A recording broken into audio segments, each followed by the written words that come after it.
and welcome to Chicago Style Eats. I'm Tony. And I'm Stephanie. And we're your guides on a tour of satisfying dishes born in and made famous by Chicago. We recently discovered this book, Made in Chicago, Stories Behind 30 Great Hometown Bites by David Hammond and Monica Ng, published by Three Fields Books, which reveals the facts, funny stories, and lore about the hearty comfort foods our city is known for. It covers the best known local menu items such as thick, cheesy, deep dish pizza, the juicy, meaty Italian beef sandwich, and of course, the ubiquitous dragged through the garden Chicago dog. But it also explores the deep cultural history of this town and how people of every ethnic background innovated, sometimes out of the instinct to survive hard times, sometimes to fill a niche, and invented hearty bites that came to be known as Chicago's own. In addition to the old Chicago standbys, the book showcases many other Chicago-born dishes we did not know about. So we thought it would be fun to experience all these dishes around the city, and we wanted to share all of them with you. So, take a seat. Chicago Style Eats, coming right up.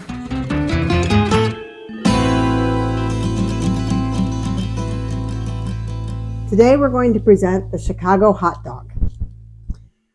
Many people may know, and many may not know, that Chicago has a history as the hog butcher to the world, or the meat packer to the world. Back in the 19th century and through the 20th century through the 1960s, the south side of Chicago was a huge meat packing industry. There were several plants, there were stockyards, and it was called the stockyards. And there was the area called back of the yards, where a lot of restaurants sprang up using meat left over from the slaughterhouses, the meat that wasn't used to distribute to the rest of the country.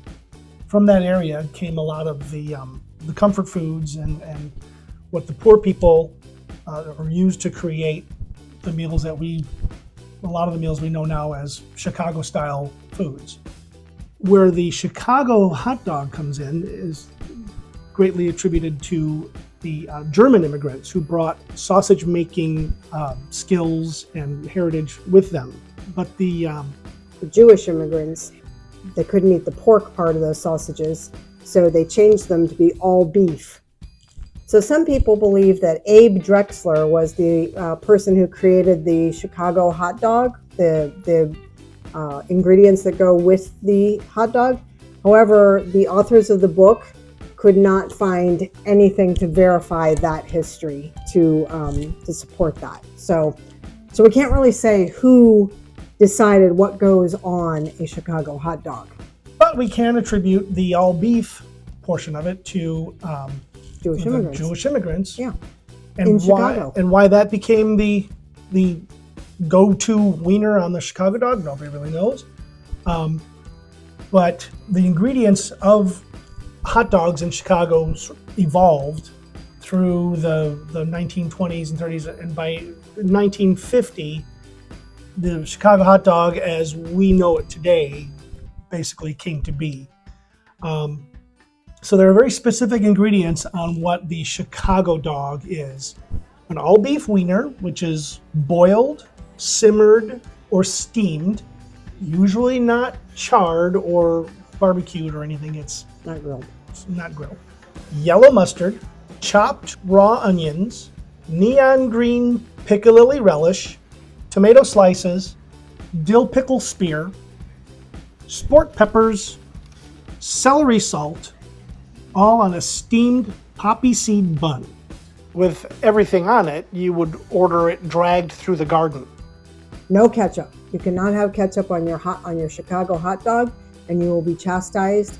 And it's not good if you try to put ketchup on your Chicago hot dog. My take on it is you put on your hot dog what you want, but if you are talking about a Chicago dog, you can't have ketchup on it. You've ruined the whole thing. There's no longer a Chicago dog, and you need to leave town. So the reason I probably would never try a Chicago hot dog, Because she doesn't eat anything fun. No, it's because it has chopped raw onions, which I don't do, and this picalilly relish is a little scary looking. It's a dark green neon dark green, dark neon green. I don't know what descriptor goes first, but it just does not look like it should be ingested. So, no. So we went to Byron's Hot Dogs to have the Chicago hot dog because it was one of the places listed in the book. But what did you think about the hot dog there? It was, again, the flavors were all there. And he took the sport peppers off. I don't do spicy. One time I did try the sport pepper just to see. No, there's just too much hot for Tony. So it's a very enjoyable mouthful. It's delicious, savory with the touches of the sweet in the tomato. It's a very full flavor, and it's very tasty. So the locations? Chicago dog can be found. Well, our little guidebook here, or the guidebook that we use, lists a few places. Yeah. Byron's Hot Dogs at 1701 West Lawrence Avenue, or Red Hot Ranch at 2449 West Armitage Avenue. It is one of the more ubiquitous sandwiches or treats, whatever you want to call it, in the city. There are hot dog stands and restaurants that serve the Chicago dog all over the place. Generally, you can't go wrong ordering a Chicago dog unless they don't use all the ingredients. So go out and get one. Enjoy. Coming up on the next Chicago Style Eats, Bartender Malnati, who ran the day-to-day operations of Pizzeria Uno, asked if his son Lou could buy into Pizzeria Uno. And Mr. Sewell said no. So they left and created Lou Malnati's. And the one thing that Lou Malnati did with his son was that he had vine-ripened plum tomatoes canned exclusively for his store. And they use a buttery crust, which gives it a little more crispness. did you like this episode? Click the thumbs up icon below. Don't like it? Let us know in the comments what might make it better. Want to see more Chicago Style Eats? Click the subscribe button below to get alerts when we drop a new episode. Thanks for watching.